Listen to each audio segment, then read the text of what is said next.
Hello, sisters.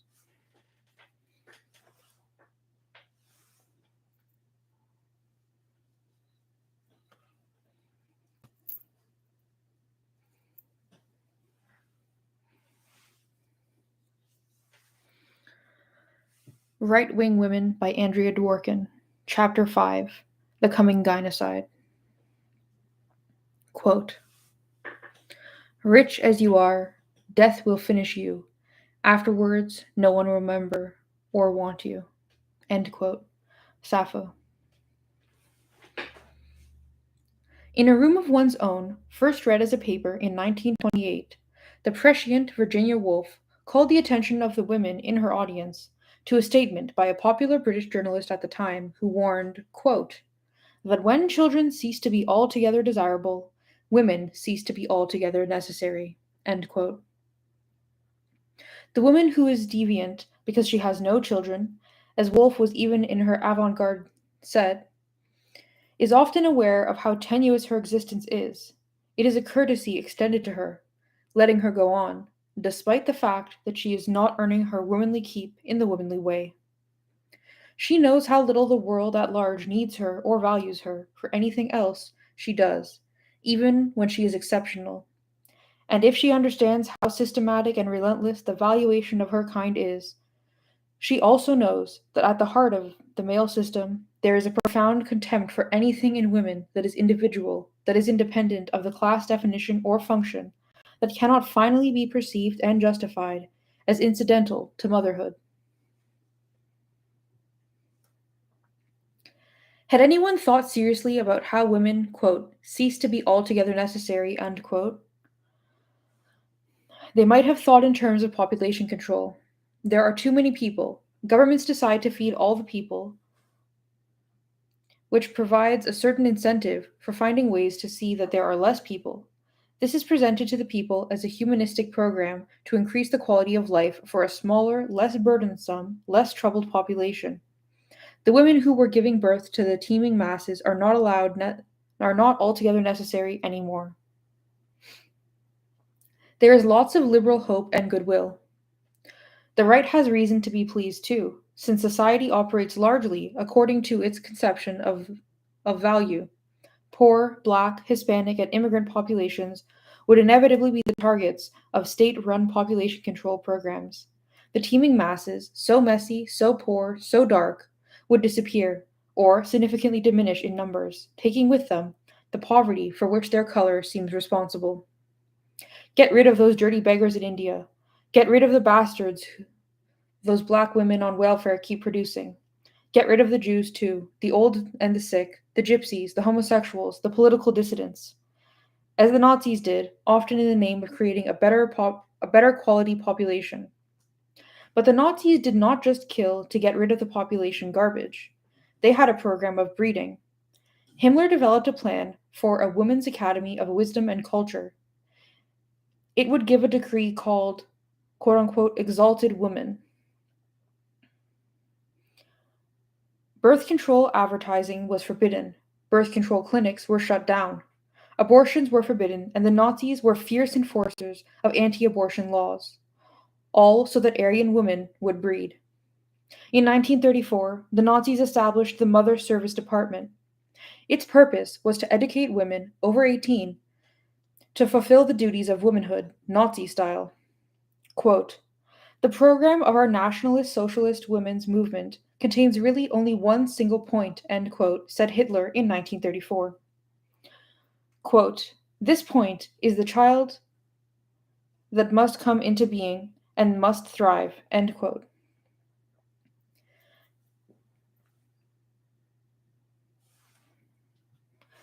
Fiancés of SS men had to take the training offered by the Mother Service Department. Pure German women were encouraged to bear the children of SS men and were supported by the Nazi state.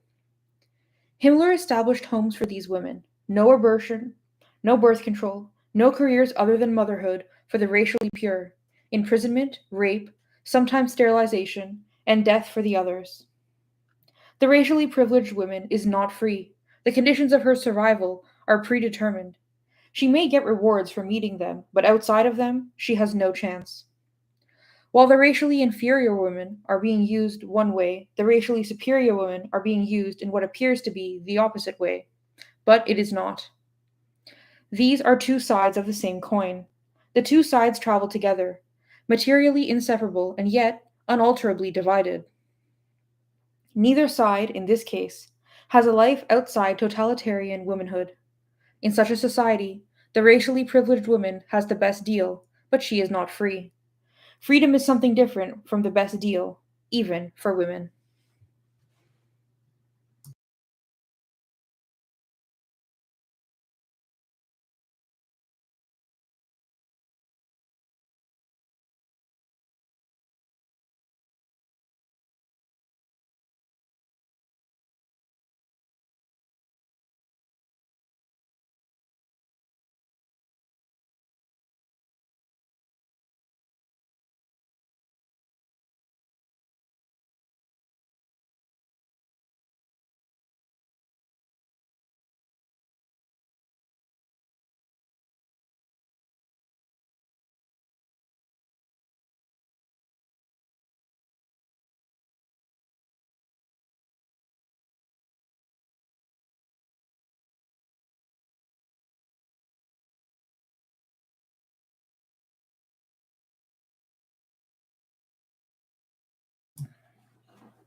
State run population programs always have the racist tinge and are sometimes explicitly and murderously racist. Population control programs run by any state or state controlled agency, or beholden to any male interest or clique, are very different from the ideology and practice of reproductive freedom. Reproductive freedom has as its basic premise the notion that every individual woman must control her own reproductive destiny.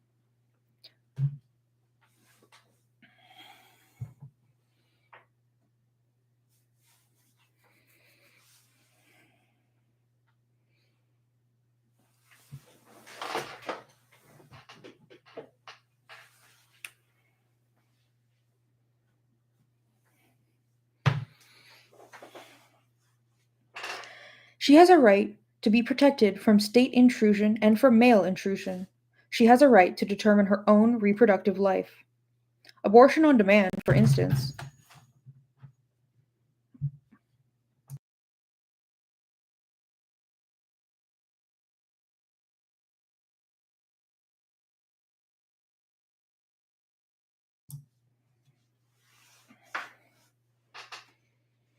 Abortion on demand, for instance, is at the will of the pregnant woman.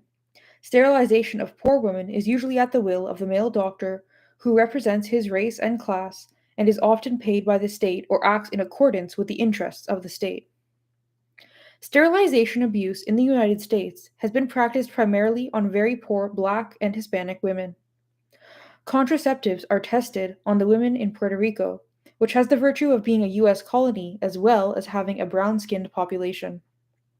Contraceptive drugs, known to be highly toxic, are tested systematically on women in the Third World, with that astonishingly familiar misogynist justification quote unquote, they want it.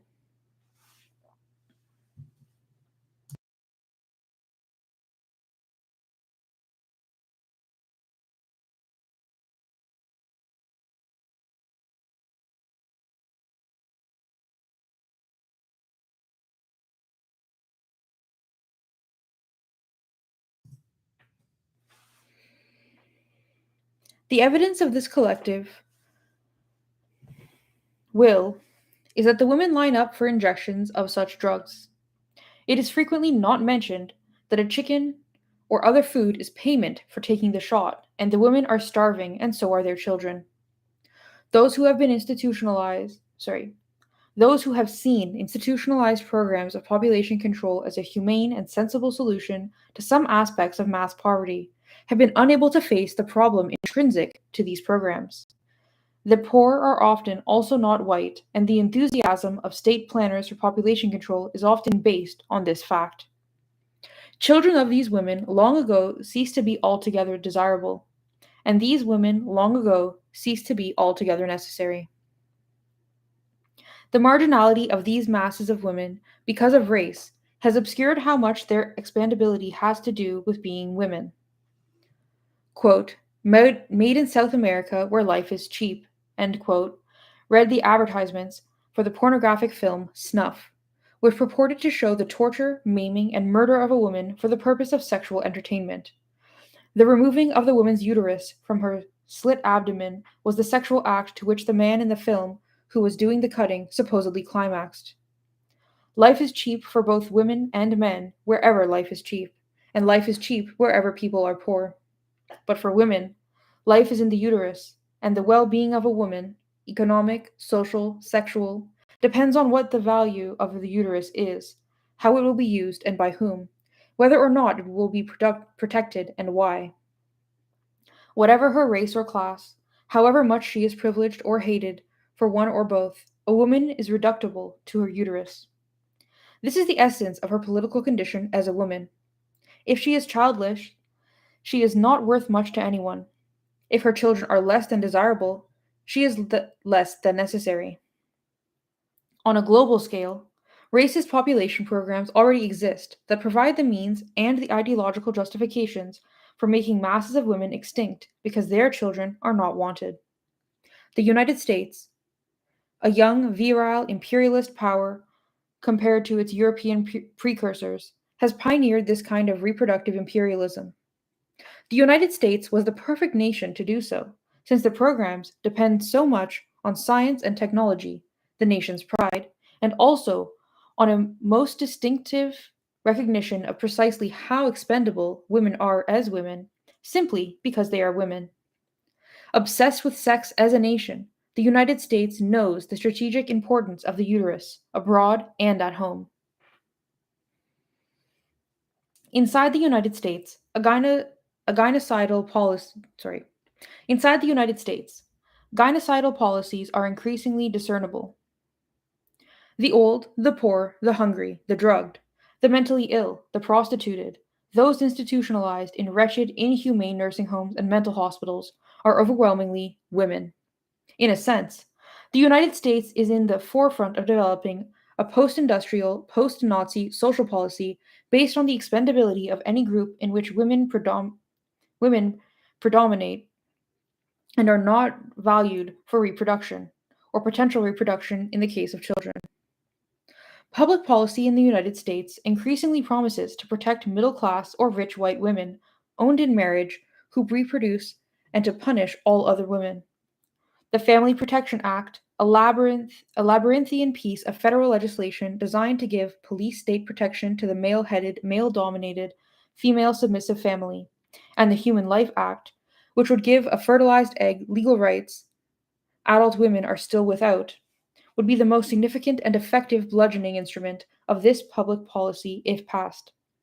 Along with already actual cutbacks in Social Security, Medicaid, and food programs, these laws are intended to keep select women having babies and to destroy women who are too old to reproduce, too poor or too black or brown to be valued for reproducing, or too queer to pass. This, in conjunction with the flourishing pornography industry in which women are sexually consumed and that shit out and then shit out and left to collect flies, suggests that women will have to conform slavishly to right wing moral codes to survive, and that, too poor or too old, a woman's politics or philosophy, however traditionally moral, will not make her life a whit more valuable. The use the state wants to make of a woman's uterus already largely determines, and will more effectively determine in the future, whether she is fed or starved, genuinely sheltered or housed in squalor, taken care of or left in misery to pass cold, hungry, neglected days.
The association of women with old age and poverty predates the contemporary American situation, in which women are the bulk of both the poor and the old.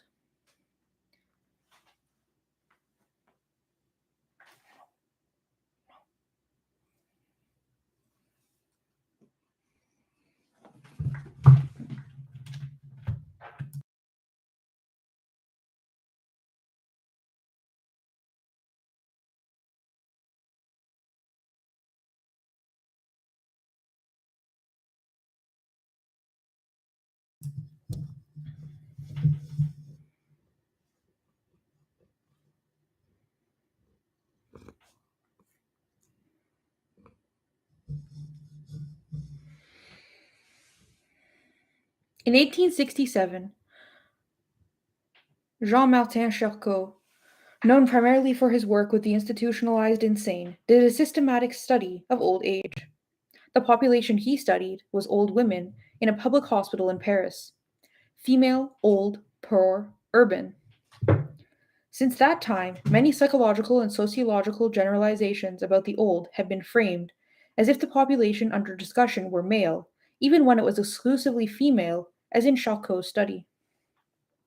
Many observations about the old were made by professional men about poor women, as if to signal both the symbolic and the actual relationship between old age and women.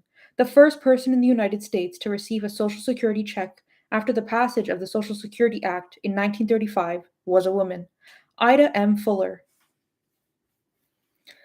Now, in the United States, when there is no doubt whatsoever that the old are primarily female, that the poor are primarily female, that those on welfare are primarily female, that those in nursing homes are primarily female, that those in mental institutions are primarily female, there is still no recognition that the condition of poverty is significantly related to the condition of women, or that the status of old people, for instance, is what it is because the bulk of the old are women.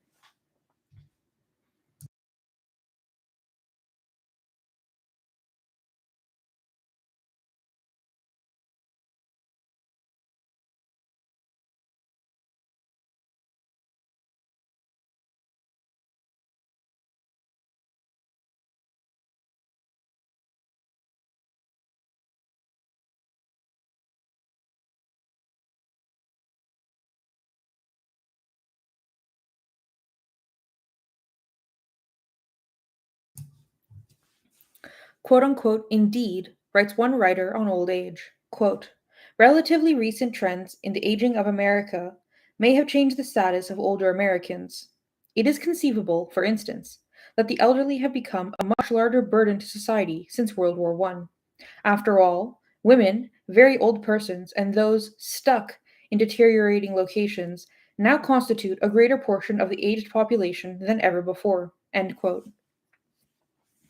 Women, very old persons, and those stuck in deteriorating locations, women, women, and women.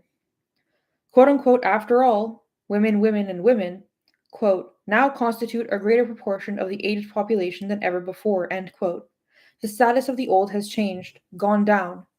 They are more of a burden, quote unquote, after all, they are women. In 1930, there were more men over 65 than women. By 1940, there were more women. In 1970, there were 100 women to 72 men over 65. In 1990, for every 100 women, there will be, quote unquote, only 68 men, as the experts put it. The situation is getting worse. Because the more women there are, the fewer men, the worse the situation gets. Old women do not have babies. They have outlived their husbands. There is no reason to value them. They live in poverty because the society that has no use for them has sentenced them to death. Their tenacity in holding on to life is held against them. Cuts in Social Security and food programs for the old directly issue from the willingness of the United States government to watch useless women go hungry, live in viciously degrading poverty, and die in squalor. On the television news, social workers tell us several times a week that old people are going hungry. Quote, They have just enough food to keep them alive, end quote, one said. Quote, but they never eat enough to stop them from being hungry, end quote. Then we see the interviews with old people, the cafeterias where old people who can walk go to get their one meal of the day. They are mostly women.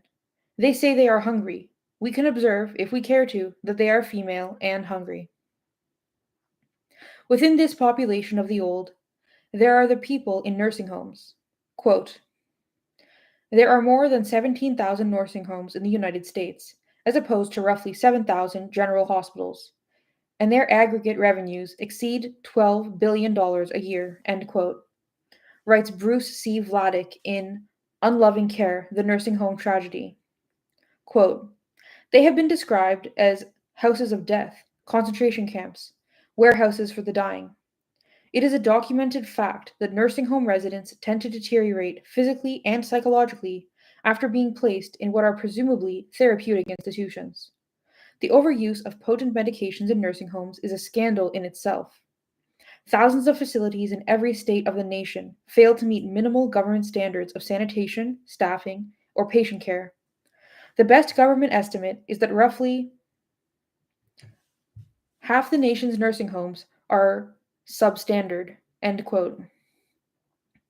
In 1978, according to Vladeck, there were still nursing homes, quote, with green meat and maggots in the kitchens, narcotics in unlocked cabinets, and disconnected sprinklers in non-fire resistant structures, end quote. Over 72% of the nursing home population is female. Women in nursing homes are generally widows or never married, white, poorer than most of their peers. 70% having incomes under $3,000 a year, consist mainly of Social Security benefits, and have several chronic diseases. According to the New York Times, October 14, 1979, the average age of the person in such an institution is 82, and 50% have no family, get no visitors, and are supported by government money. Conditions are most terrible in nursing homes supported by government funding of patient care. Nursing homes for the destitute, for those on Medicaid. The policy of the United States government is that old people must become paupers. Note. See Loose Laws Make Care of Aged Costly by Gertrude Dabrowski, New York Times, October 21st, 1979.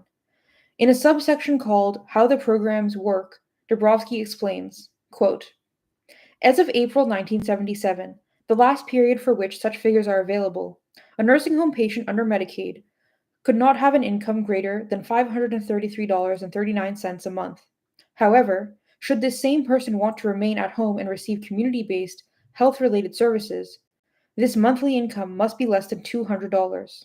Thus, Medicaid laws are biased in favor of institutional care. Moreover, Medicaid imposes strict personal asset limits of $1,500 for a single person, or $2,500 for a couple.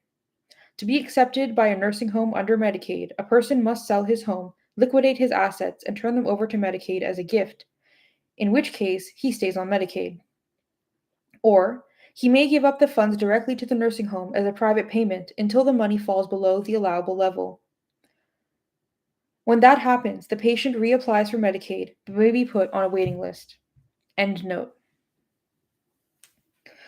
The policy of the United States government is that old people must become paupers, spend any money of their own that they have, after which the government takes over. The paupers are unable to defend themselves against the conditions in their homes in which they are kept. Once paupers, they must accept confinement on the state's terms because they have no money and nowhere to go. The state's terms all too frequently are neglect, degradation, filth, and not infrequently outright sadism.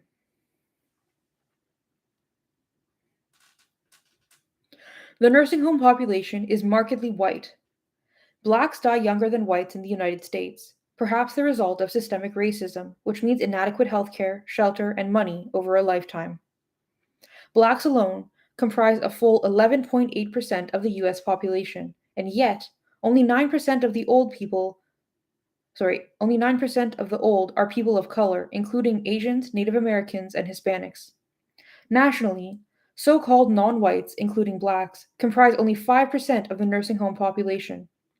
In New Jersey, for instance, According to the New York Times, October 21st, 1979, out of 8,683 beds in 80 nursing homes, blacks occupied 532, and Hispanics, or quote unquote other, occupied 38, 6.5%. It seems that blacks, especially, are left to suffer the diseases of old age on their own and to die on their own, and that whites are institutionally maintained in appalling conditions, kept alive but barely. If this is true, the social function of nursing homes becomes clearer. Out of sight, out of mind. Blacks are already invisible in ghettos. Young, middle aged, old. Black women have been socially segregated and marginalized all their lives. Perceptions of their suffering are easily avoided by an already callous white supremacist populace, the so called mainstream. It is white women who have become poor and extraneous with old age. They are taken from mainstream communities where they are useless and dumped into nursing homes. It is important to keep them away from those eager, young, middle class white women who might be demoralized at what it is in store for them once they cease to be useful. Kept in institutions until they die as a punishment for having lived so long, for having outlived their sex appropriate work, old white women find themselves drugged. 6.1 prescriptions for an average patient, more than half the patients giving drugs like thorazine and melaril. Sick from neglect, with bed sores, urinary, eye, and ear infections, left lying in their own filth, tied into so called geriatric chairs, or tied into bed. Sometimes not fed, not given heat, not given any nursing care. Sometimes left in burning baths, from which there have even been drownings. Sometimes beaten and left with broken bones. Even in old age, a woman had better have a man to protect her. She has earned no place in society on her own. With a man, she will most likely not end up in a prison for the female old. She has more social value if she has a man, no matter how old she is, and she will also have more money. After a lifetime of systemic economic discrimination, no pay for housekeeping, lower pay for salaried work, lower social security benefits, often with no rights to her husband's pension or other benefits after decades of marriage if he has left her, a woman alone is virtually resourceless. The euphemistically named quote unquote displaced homemaker foreshadows the old woman who is put away.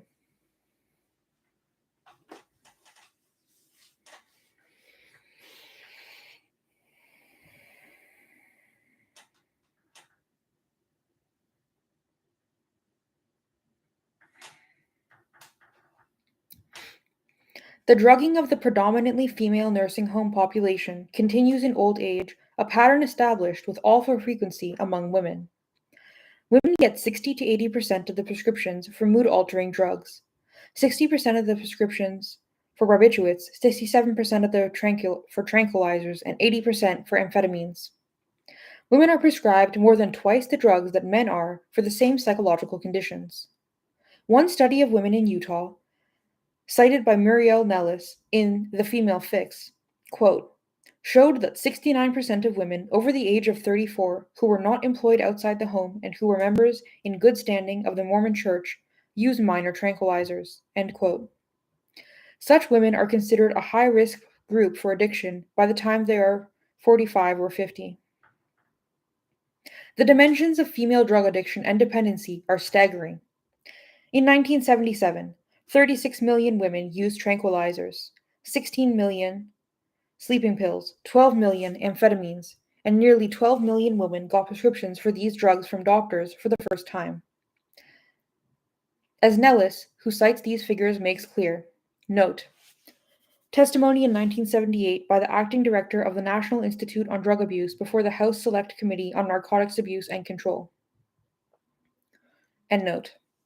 Quote, those numbers do not include whole classes of prescribed painkillers, all of which are mood-altering and addictive, nor do they include the billions of doses dispensed to patients directly without a prescription in doctors' offices, in military, public, or private hospitals, and in clinics or nursing homes. End quote.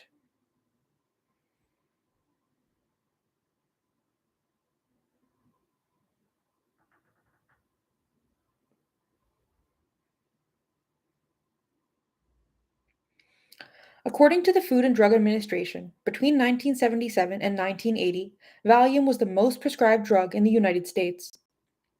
At best, it can be said that the woman's lot in life, the female role, necessitates a lot of medical intervention in the form of mood altering drugs.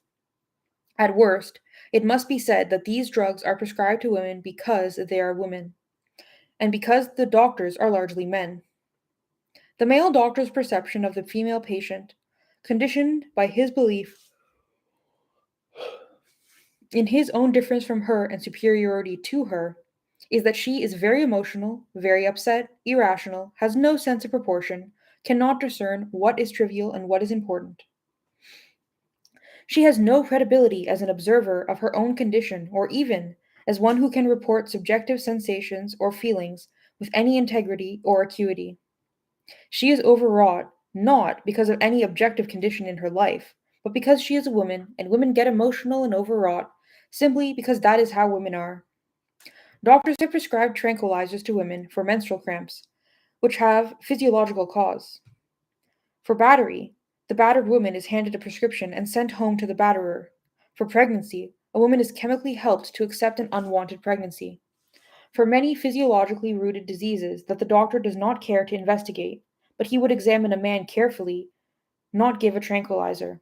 And for physiological and psychological conditions that result from stress caused by environmental, political, social, or economic factors.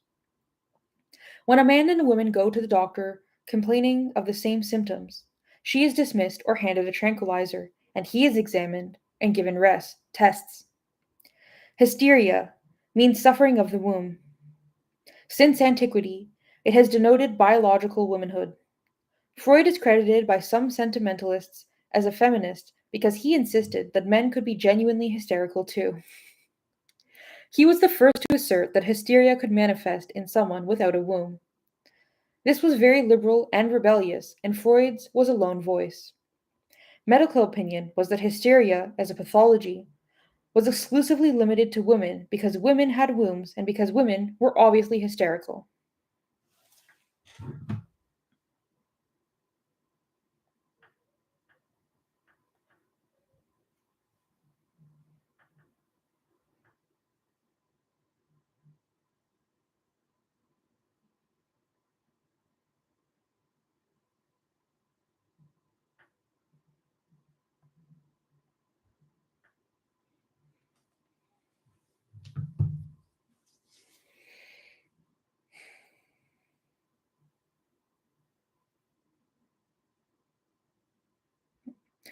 Despite Freud's apostasy and its subsequent acceptance in psychoanalytic theory, hysteria is still associated with the female.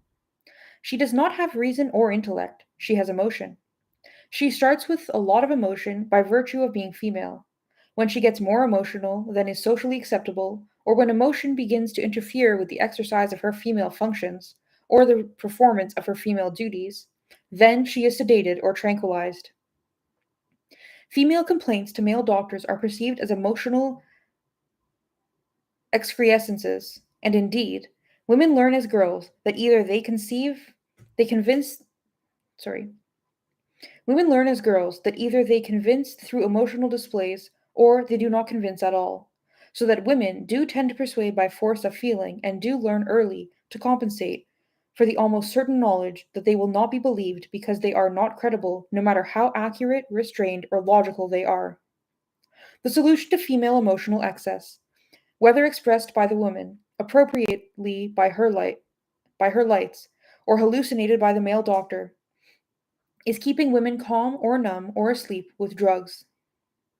The dueling of the female mind is neither feared nor noticed, nor is the loss of vitality or independence. The female is valued for how she looks. Sometimes droopy eyelids are quite in fashion. And for domestic, sex, and reproductive work, none of which requires that she be alert. She is given drugs because nothing is lost when she is drugged, except what is regarded as the too thick edge of her emotional life. She is given drugs because she is not much valued. She takes the drugs because she is not much valued. She stays on the drugs because she is not much valued. And doctors keep prescribing the drugs because she is not much valued. The effects of addiction or dependency on her are not much noted because she is not much valued. These are prescription drugs, regarded as appropriate medications for women. The junkie, for the most part, is left to the violent life of the streets. The woman addicted to prescribed drugs has already been tamed and is kept tamed by the drugs. The drugs are prescribed to these huge numbers of women each and every year because their usage not only supports but significantly upholds social policy with respect to women. Their effects reinforce women in traditional female roles, postures, and passivity. They dull women's perceptions of and responses to an environment and predetermined social status that are demeaning, aggravating, and enraging. They quiet women down.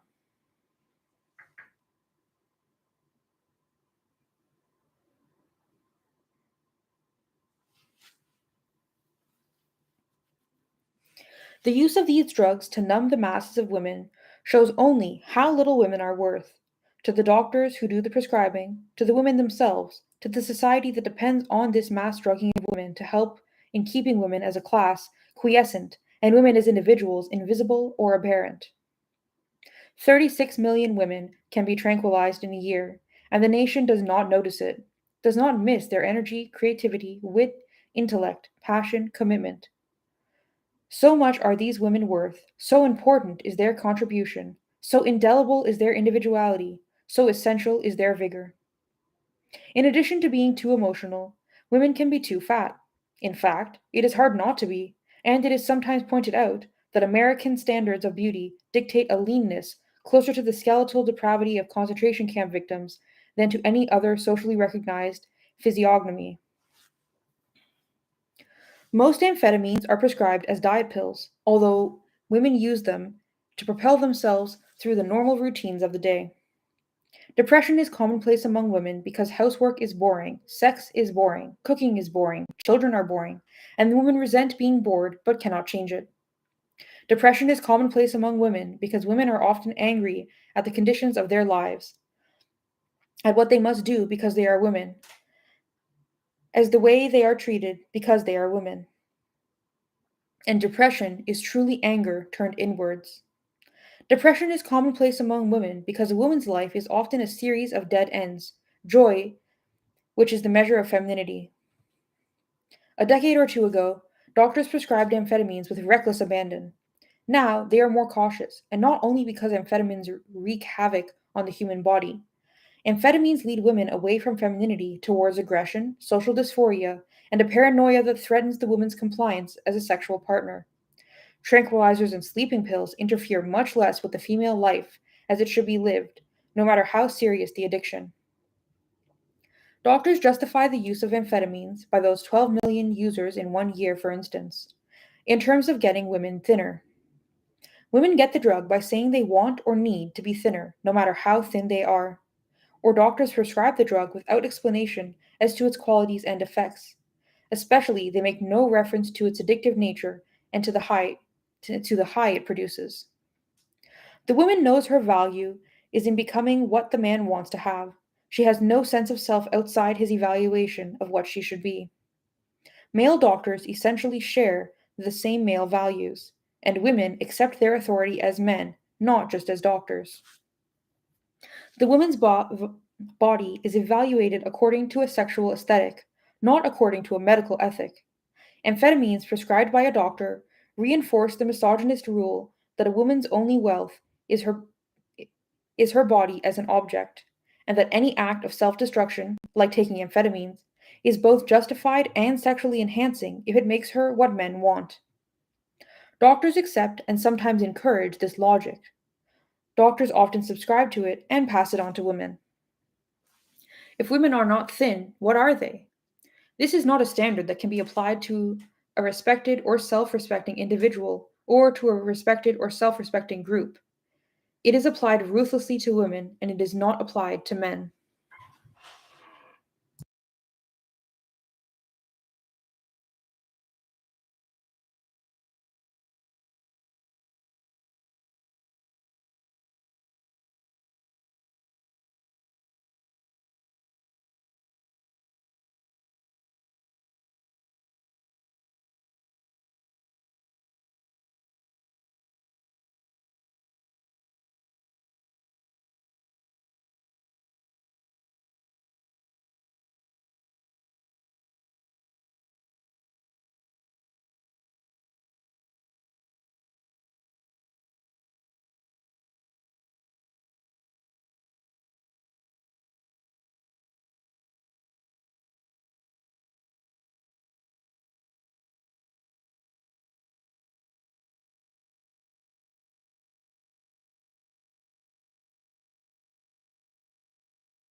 But the doctors know that women use amphetamines not just to get thinner, but also to stay awake in the course of brutally soporific days, to push away paralyzing bouts of depression that come from the quality of the woman's life, her accurate perception of it, to get the energy to put one foot in front of another in a life she hates but feels powerless to change. So that even the use of amphetamines, with effects that are apparently opposite to those of tranquilizers and sedatives, keep women in the life as it is and as a male dominated society wants it to be. It keeps her functioning in the domestic sphere, whether exclusively or not. It keeps her going through the habits of being female. It keeps her executing the routines of a life that dissatisfies her profoundly. And the social imperative is to keep her there, no matter what the cost to her as an individual. So the doctor writes the prescriptions. Prescribed amphetamines keep the woman conforming when she was ready to stop dead in her tracks. Keep her female when she would rather be genuinely inert and inanimate. Keep her doing what she could not bring herself to do without them.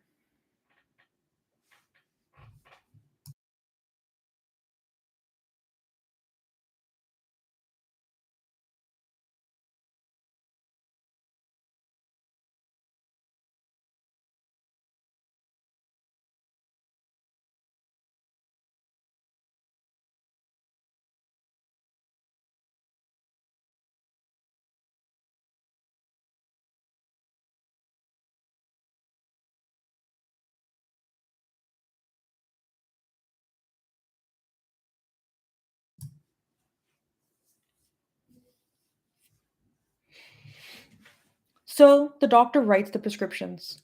Prescribed amphetamines keep the woman. Oh, wait. Oops. Yeah. These drugs, amphetamines, tranquilizers, sedatives, are agents of social control. An elite male group does the controlling, women are the class controlled. The willingness of the doctors, male medical professionals, to use these drugs on women systematically, and the perception of women that lead them to do so, are evidence of the expendability of women, the essential worthlessness of women when measured against a human standard of, as opposed to a standard of female function. One does not dump drugs on society's best and brightest, nor is the drug habit encouraged in those who have to have work to do, a future with some promise, and a right to dignity and self esteem. Through the use of drugs, the doctors are doing their part in the social control of women. They have shown themselves willing, even eager sometimes, to go further.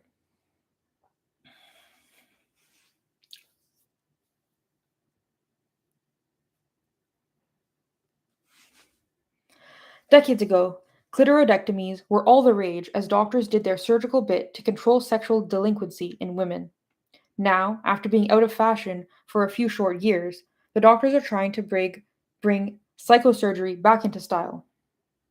In a violent society, they say, it is more than useful, it is necessary. The ideal patient for lobotomy is considered to be a black female. Her violence, apparently, is simply in being a black female. She is ideal for the operation because afterward, she can still perform the functions for which she is best suited. She can be female in all of the conventional ways, and she can still clean other people's houses.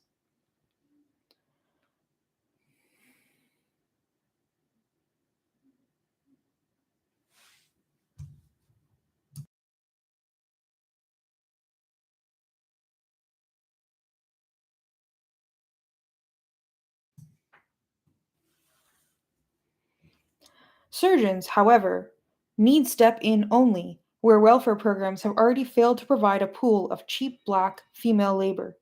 In Regulating the Poor, the Functions of Public Welfare, Francis Fox Riven and Richard A.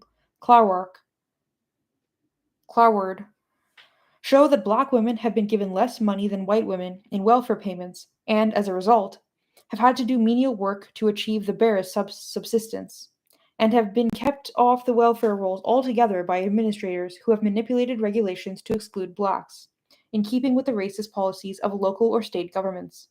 Note: an important book that analyzes the economic value of racism under capitalism, but sadly fails to address the exploitation of women as such.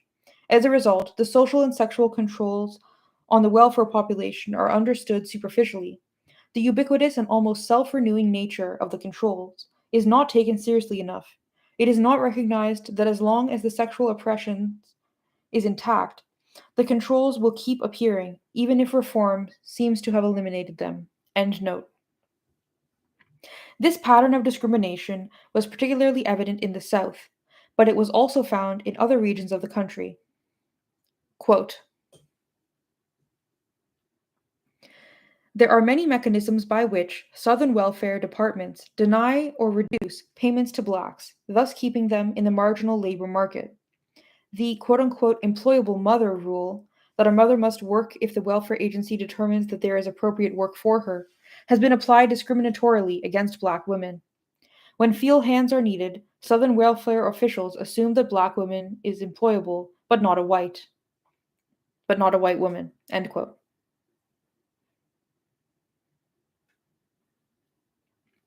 These machinations of the welfare system are commonplace and pervasive. A great effort has been made, contrary to public perceptions, to keep black women off the welfare rolls, to make them even more marginal and even more poorer than those on welfare. The specifics can change, for instance, which women must work when and why, but the kind of control the welfare system seeks to exercise over poor women does not change. The first quote unquote employable mother rule was invoked in Louisiana in 1943. Georgia adopted the same regulation in 1952. In 1968, a federal court in Atlanta struck down Georgia's quote unquote employable mother rule, which was widely considered to have negated the force of that rule in the states where it existed. And yet, in 1967, Congress had required the states to make mothers on welfare report for work or work training, a law erratically enforced and therefore subject to the same abuses as the old quote unquote employable mother regulation. The kind of control welfare exercises over poor women does not change because the population welfare is designed to control does not change. Female.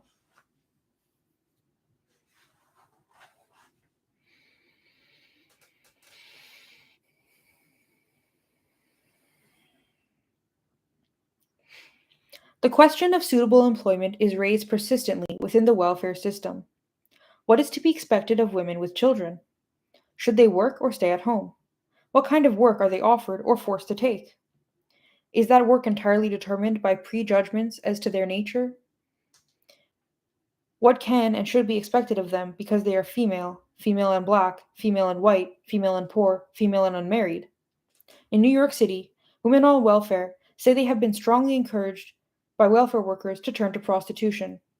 The threat being that the individual woman may in the future be denied welfare benefits because the caseworker knows the woman could be making big bucks on the streets, or in emergencies, women on welfare are told to raise the money they need by turning a trick or two. In Nevada, where prostitution is legal, women on welfare have been forced off welfare because they refuse to accept the suitable employment of prostitution. Once it is a legal, state regulated job, there is no basis for refusing it.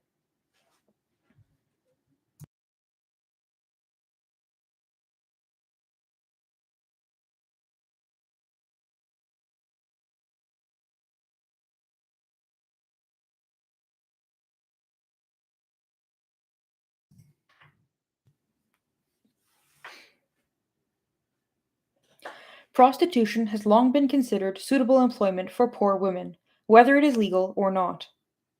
This particular, particularly cynical This is particularly cynical in the welfare system, given the fact that women on welfare have been subjected to quote unquote fornication checks, questions about their sexual relations at length, questioned as to the identity of the fathers of so called illegitimate children, questioned as to their own sexual habits, activities, and partners, and have been denied welfare if living with a man or if a man spends any time in the domicile or if having a sexual relationship with a man.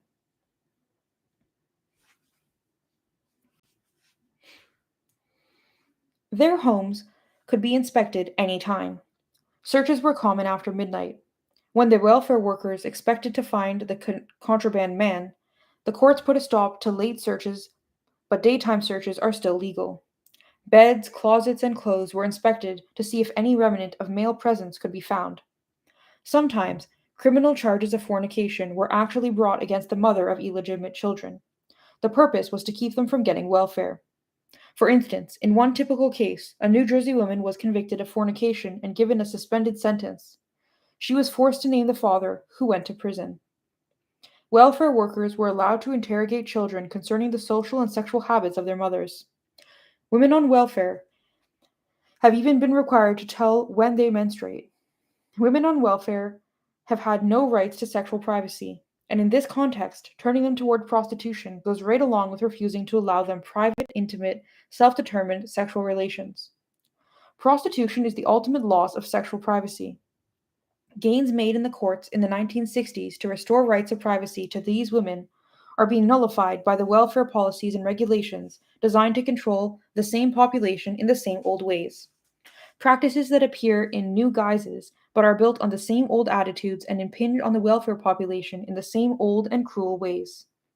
The state is a jealous lover, except when it pimps.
Aid to Families with Dependent Children, AFDC, is the largest federal welfare program.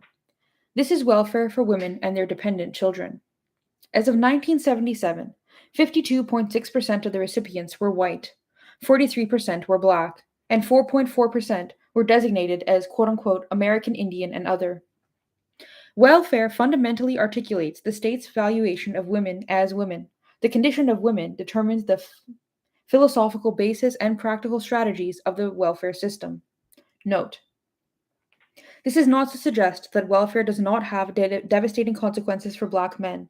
It is to suggest that the whole system, including its impact on Black men, is ultimately comprehensible only when we understand to what extent the feminizing of the oppressed is part of the public policy and therefore fundamentally related to the degradation of women as a class. End note.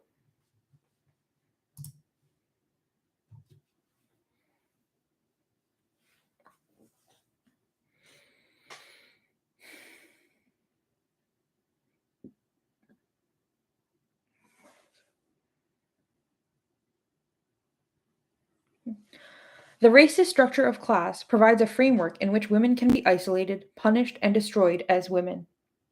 In the welfare system, racism increases the jeopardy for Black women, in particular, in a multiplicity of ways. But the degradation built into the system of welfare in general, and the AFDC in particular, originates in social attitudes toward women, in sexual contempt for women, in paternalistic assumptions about women, in moral codes exclusively applied to women, in notions of immorality that have no currency except when applied to women. Women not on welfare are cruelly hurt by these same endemic women hating attitudes, but women on welfare have nothing between them and a police state exercise of authority and power over them, in which and by which They are degraded because they are women and the state is the real head of the household. AFDC controls women who have no husbands to keep them in line. It caretakes women, keeps them always hungry and dependent and desperate and accessible. It keeps them watching their children go hungry and underclothed and uneducated. It tells them exactly what they are worth to their lord and master, the state, in dollars and cents. In 1979, they were worth $111 per month in Alabama, $144 per month in Arkansas, $335 a month in Connecticut, $162 per month in Florida, and so on. In Hawaii, they were worth the most, $389 per month. In Mississippi, they were worth the least, $84 per month. In New York State, with the largest welfare budget, they were worth $370 per month. These were average payments per month per family for the woman and her dependent children. Suitable employment standards, for instance, in whatever form they appear, are used to degrade women, to punish women for being poor by enclosing them in a terrible trap. They have children to raise, and the only work they are offered will not feed their children. It is degrading work. It is a dead end. It is meaningless. It is intrinsically exploitative. And women with husbands who have some money, or good jobs, or steady jobs, are being pressured to stay home and be good mothers. How is the mother in the welfare population supposed to be a good mother? The answer is always the same. She is not supposed to have had children to begin with, and she is not supposed to have any more, and her suffering is no more than she deserves. The welfare system combines the imperative of sex and money. Get a man to marry and support you, or we will punish you and yours until you wish you were all dead. The welfare system also combines the imperative of morality and money. Your shameless bad ways got you knocked up, girl. Now you be good, or we are going to do you in. Even when the issue is suitable employment, it is always in the air. You wouldn't be here if you hadn't done wrong. So here we send you. So where we send you is where you go, and what we tell you to do is what you do, because you deserve it, because you are bad.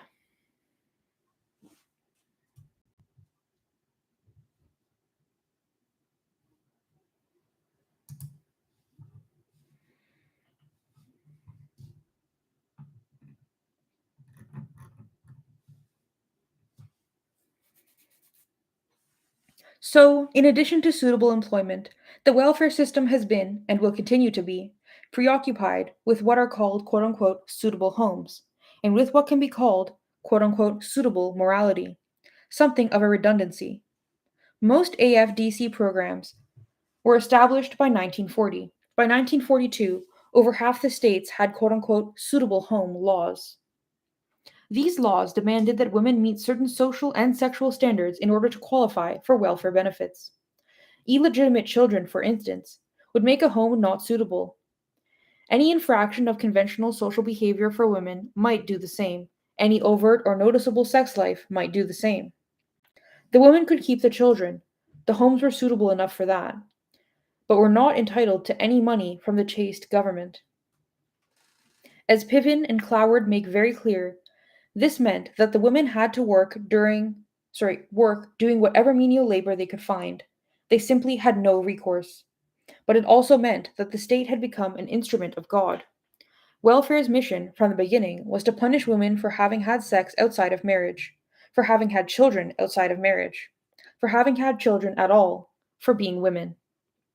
With righteousness on its side, the welfare program and those who made and executed its policies punished women through starvation for having quote unquote unsuitable homes, that is, illegitimate children. Mothers and their dependent children are purged en masse from the welfare rolls whenever a state government decides its purity is being sullied because it gives money to immoral women. A typical purge, for instance, took place in Florida in 1959. 7,000 families with over 30,000 children were deprived of benefits because of the suitable home law. According to a report from the then Department of Health, Education, and Welfare, these families met all eligibility requirements for welfare, but were denied benefits, quote, where one or more of the children was illegitimate, or where the welfare worker reported that the mother's past or present conduct of her sex life was not acceptable when examined in the light of the spirit of the law. End quote. Other states, including northern states, have done the same. By virtue of being illegitimate, the children are being reared in unsuitable homes. Therefore, they can starve. This is a fine exercise in state morality. The benefit to the state is concrete. The women must do the cheapest labor. In economic terms, welfare is a refined instrument of state power and of capitalism. In what looks like chaos, it accomplishes a serious goal: creating and maintaining a pool of degraded labor cheaper than dirt. In terms of its other function, it is not so refined an instrument yet. It is supposed to keep these women from having children. It is supposed to discourage them, punish them, force them to have fewer children. It is supposed to use the twin weapons of money and hunger, reinforced by fear of suffering and death, to stop these women from reproducing. Sterilization has a legislative history in the United States. In 1915, 13 states had mandatory sterilization laws for quote unquote degenerates, and by 1932, 27 states had laws mandating sterilization for various kinds of social misfits. As Linda Gordon said in Woman's Body, Woman's Right, quote, the sterilization campaign tended to identify economic dependence with hereditary feeble-mindedness or worse, end quote.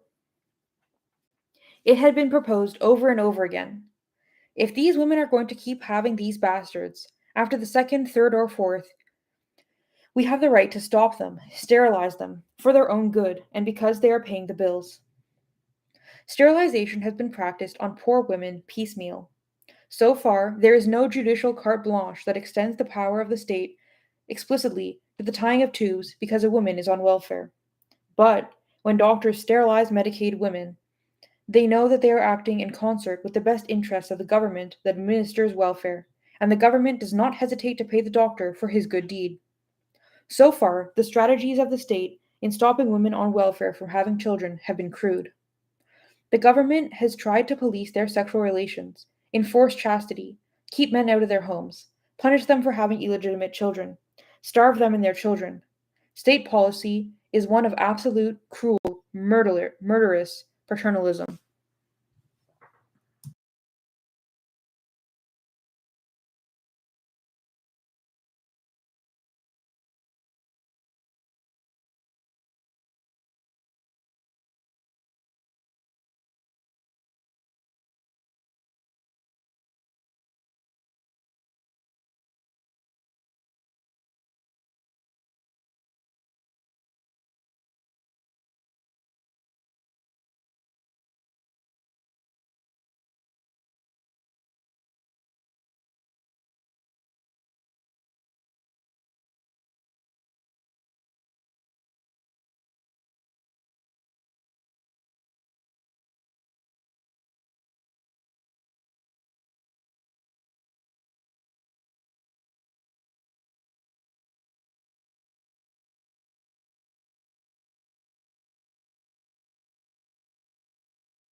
Welfare policy has usually been interpreted in terms of its impact on black men. From the state, police side, the effort is to keep a shiftless man from living off the welfare benefits of a woman, to keep men from defrauding welfare by using benefits intended for women and children, to get black families back into the patriarchal mode, that is, headed by males, for reasons of traditional morality or economics, to force black men to marry black women and be legally responsible for the children. From the anti racist side, welfare policy has been seen as a blanket effort to destroy black men or the black family, which, when headed by a woman, is seen as inherently degraded. The absent black male is the political focus and priority, but neither side penetrates to the real meaning of welfare policy because both sides keep their eye on the men as the significant figure in the drama. The state, obviously, does not intend any economic dignity for that man, or that same state would not promote black male unemployment in its economic policies and create a situation through welfare in which husbands are forced to abandon women and children so as to be sure they do not starve. From the anti racist perspective, the efforts of the welfare have been deeper and far more malevolent than can be realized if its impact on men is seen as primary, because the effort has been to stop or significantly diminish reproduction through social control of women. The notion that the state has acted to promote the conventional male dominated family by persecution of unmarried mothers, for instance, is only superficially viable. If that were its real interest, other state policies would support that same goal. Instead, welfare policy has directly concerned itself with controlling women. The most intrusive and degrading regulations, back from the beginning of welfare, all have to do with women as women. All have to do with a gender specific regulation of motherhood and sex. These policies all articulate the reproductive worth of women on welfare to the state, and that value is almost entirely negative. Note: the one positive value is that the women and their progeny are cheap labor, as discussed previously in this chapter.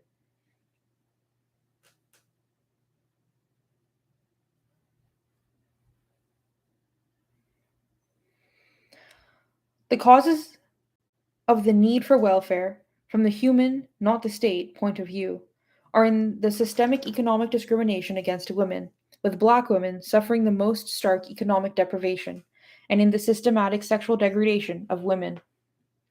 Welfare is the barest maintenance for those who, being female and poor, would otherwise slowly die. Those kicked off to welfare rolls in the endless quest for those who are poor but pure to get jobs where they are paid less than welfare provides. And welfare provides shit. They work, keeping those upholders of the Protestant work ethic happy, and go hungry at the same time. The poverty of women is appalling. As of December 1981, the Bureau of Labor Statistics reported that unemployment for females who headed households was nearly twice that of males who headed households: 10.6% for the women, 5.8% for the men. Gay Talese, who wrote about the sex industry, found it meaningful in terms of sexual liberation that the women in massage parlors giving him handjobs were college graduates and even PhDs. It is meaningful, but in terms of what women have to do to earn money, even with college educations and advanced degrees. The welfare system that seeks to control women and ultimately to destroy expendable women, black and poor white women, Hispanics, the female of any marginal group, can count on the continuing poverty of those women as women. They are never going to do better because they are women, and there are no social means to enable them to do better except marriage upward. The poverty of these millions of women is assured, and so is the state's continued access to them, and so too is their continuing sexual humiliation by state intrusion, the welfare agencies being thus far the major enforcement arm of state policy. Since reproductive containment, at best, has been the goal of welfare, there will be continued state intrusion into the reproductive lives of poor women, with the endemic racism of the United States putting black women consistently at the highest risk. The intrusion will be under the guise of morality, as it has always been, morality applied exclusively to women, morality that has no right-wing senator or congressman ever think using the state to apply to men. It will also be disguised, by those more secular, as concern for the black family, controlling the sexual promiscuity of the women, reinstating the black man in the master's bedroom, such as it is, on his block. Under the surface, there will be a different truth. The state, through the welfare system as a whole, wants to control the fertility of women and will not ever let the black man come out from the cold. The state regulates the sexual use of non-welfare women for the benefit of men as a class, and it attempts to control the fertility of non-welfare women in cooperation with the men whose interests it represents. The men who are lovers, fathers, husbands, rapists, and police all at the same time. But the state directly owns the sexuality of women on welfare. At least from its point of view, it does. And it wants to own their fertility outright, too. Sometimes, the state explicitly exercises the ownership it has in enforcing so called moral standards for a subject group of women. Sometimes it punishes women for having had children against its will. The slow starving and degrading of these women is not yet widely viewed as genocidal. Genocidal is not articulated as state policy. That is because the political and legal tools available to welfare in its pursuit of reproductive control of poor women have been crude. The illegal abortion, which looms large on the horizon in the form of the monstrous human life amendment, and forced sterilization, practiced sporadically so far but lurking for decades as what the government really wants to do, will make a genocidal policy practical, effective, and frankly, inevitable. When abortion is illegal, black women, Hispanic women, and poor women are slaughtered. Note: see Chapter 3 Abortion, pages 98 to 99. Allowing the government to regulate the uterus, as in the Human Life Amendment, will directly preface an overt policy of forced sterilization. Forced sterilization cannot be explicit state policy until a measure like the Human Life Amendment is adopted. Until abortion is absolutely reckoned murder legally and is punished as murder, so that the state is empowered literally to investigate the woman's womb, her menses, her discharges. Once every fertilized egg must be brought to term, what are we to do with all those poor, promiscuous, dumb sluts who keep having bastards?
After all, Doesn't the government have the right to force such women to stop having babies?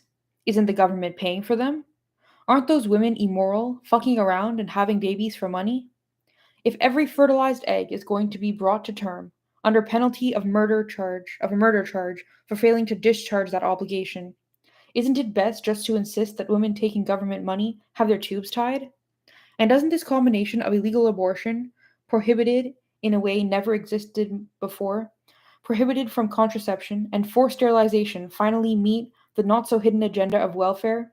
Doesn't it finally provide the state with a way to control, absolutely and effectively, the fertility of poor women? Enough poor women can be kept having enough babies to provide whatever cheap labor is essential, but the rest are expendable.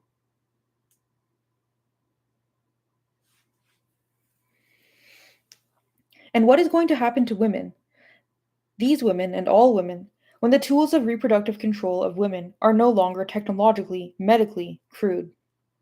When the technology catches up with the political and legal leap into the Orwellian future? What is going to happen to women when life can be made in the laboratory and men can control reproduction not just socially, but also biologically with real efficiency?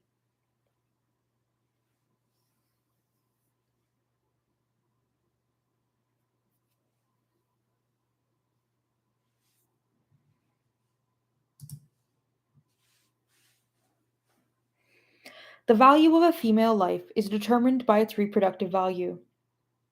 What will happen to all women who are not altogether necessary because their children in particular are not altogether desirable? The old women starving in poverty are starving because their reproductive lives are over and they are worth nothing. The old women incarcerated in cruel nursing homes are there because their reproductive lives are over and they are worth nothing. The women who are too poor or too black or brown or who have too many children are starved and threatened and degraded and slowly killed through state sponsored neglect because they are having children, because they reproduce too much, because the value put on their reproduction is negative and characterized by annihilating disregard. The women who are kept in line now, millions upon millions of them each year, through the judicious application of mood altering drugs, are kept chemically happy, calm, tranquil, or energetic, so that they will hang in there, have and raise the children, and keep the house for their husbands, even though their lives fill them with distress and addiction is what keeps them conforming. They too are part of a throwaway population of females, because their own well being is viciously subordinated to a predetermined standard of what a woman is, and what a woman does, and what a woman needs to be a woman. She needs to keep doing female things whether she wants to or not. What are the lives of all these women worth? Is there anything in the way they are viewed or valued that upholds their human dignity as individuals? They already matter very little. They are treated with cruelty or callous indifference. They have already been thrown away. It is public policy to throw them away. What is going to happen to women when reproduction, the only capacity that women have that men really need, Portnoy's piece of liver can substitute for the rest in the hard times, is no longer the exclusive province of the class women? What is going to happen to women who have only one argument for the importance of their existence? That their reproductive capacities are worth a little something, shelter, food, solace, minimal respect, when men can make babies.